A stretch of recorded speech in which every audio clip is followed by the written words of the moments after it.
আওয়ামী লীগ নেতা শামসুর বিরুদ্ধে জমি দখলের অভিযোগ, কোর্টে মামলা। ঘটনাটা হইল আমরা জানি না, শামসু চেয়ারম্যান আমাকে ঘর দুয়ার সব ভাঙবার নিয়ে 1-1.5 লোক নিয়ে এসে গুন্ডা নিয়ে ভাঙ্গিয়া চুরা নিয়ে গেছে গা। এখন আমি তো বাড়িতে একা, আমাকে কোনো সাহসরিক নাই, কিছু নাই। হ্যাঁ, এই জোরপূর্বক এটি লয়ে গেছে গা। যে যার নগে আমাকে জায়গার নগে ভেজাল, হ্যাঁ কোনো লোক এনে আসে নাই। হ্যাঁ কোন মূল্যে নিল তাও জানি না। এখন আমরা জোরে পারলাম না, পরে হ্যাঁ জোর করে নিয়ে গেল গা। আমাকে এই জায়গা নিয়ে টাঙ্গাইল কেস আছে, এক কেসের মাধ্যমে যাইবার কইছি যে কেসে যান, যদি জায়গা পান আমরা দিয়ে দেবো। আমরা এই ভাইয়েরা বোনেরা আমরা চাই না।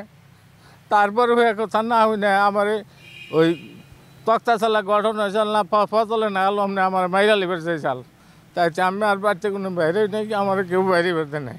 দেখি সব বাড়ি এই ঘর টর ভেঙ্গে গাছালি কেটে নিয়ে যাইতেছিল। তখন আমি ভিডিও করতে গেছিলাম। তখন কিছু ভিডিও করার সময় ওই লোকজন আমারে ধাওয়া করার সময় মোবাইল নিয়ে যাওয়ার উচ্ছেদ করে। তখন আমি দৌড় দিয়ে পালিয়ে যাই। মির্জাপুর উপজেলার বাঁশতেল ইউনিয়নের কাইতলা চাপড়া বাজারে এক অসহায় পরিবারের জমি দখল করার অভিযোগ উঠেছে আওয়ামী লীগ নেতা ও সাবেক চেয়ারম্যান শামসুল আলম এর বিরুদ্ধে। জানা যায় তিনি বাঁশতেল ইউনিয়ন আওয়ামী লীগের সাবেক সাধারণ সম্পাদক ও ইউনিয়ন পরিষদের চেয়ারম্যান ছিলেন। এর আগেও সে একটি দর্শনের সাথে জড়িত ছিল বলে জানা যায়। বৃহস্পতিবার সকাল আনুমানিক 8টার সময় আওয়ামী লীগের নেতা শামসু চেয়ারম্যান তার নেতৃত্বে কিছু সন্ত্রাস বাহিনী নিয়ে এসে উক্ত জমিটি দখল করে। বাধা দিলেও ওই চেয়ারম্যান সহ তার লোকজন মারতে আসে। সাবেক চেয়ারম্যান শামসু চেয়ারম্যান এবং তার ছেলে আর তার লোকজন এইসব সব কিছু ভাঙা শুরু করলো, ঘর আর যা আছে সব কিছু। এই জায়গায় ভাঙাচুরি হয়েছে। আমার ওই জায়গায় ফোন দিছে যে এই জায়গা থেকে এরকম ভাঙাচুরি হইতেছে। এলো চেয়ারম্যানের লোক, তারপরে পিরু, এরা একগর যে আছে লোক আছে, এরা সবাই মিলে যে ভাঙাচুরি করে তারা দখল করতেছে, যে তাগের জমিন বলি। আমরা তো এই জমিন সম্বন্ধে কিছু জানি না। ঘর আছে আমার, এই ঘরটা ভাঙা নিয়ে গেছে, এইটাই আমরা জানি।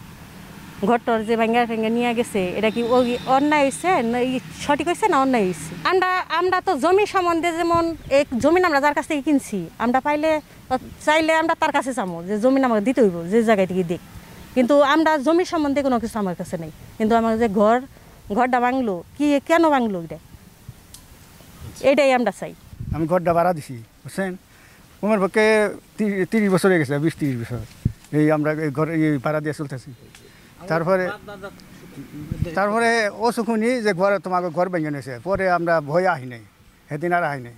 তারপরে দিন আসি, দেখি যে ঘর ভেঙে বেড়া নিয়ে গেছে গা, বারিন্দা নিয়ে গেছে গা, তারপরে ভাড়ার মাল আচার সব কিছু নিয়ে গেছে।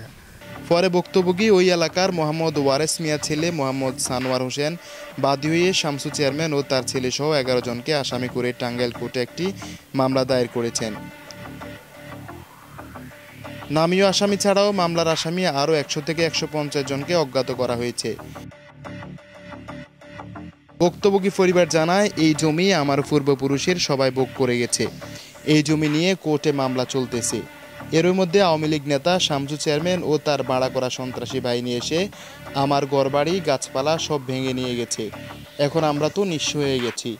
এই শামসু চেয়ারম্যানের কারণে আওয়ামী লীগের আমলেও আমরা ভালোভাবে থাকতে পারি নাই, এখনও না। এই বিষয়ে ওই আওয়ামী লীগ নেতা ও সাবেক চেয়ারম্যান শামসুল আলমের সাথে একাধিকবার যোগাযোগ করার চেষ্টা করেও সম্ভব হয়নি। Desk report, Bartadesh news, Dhaka.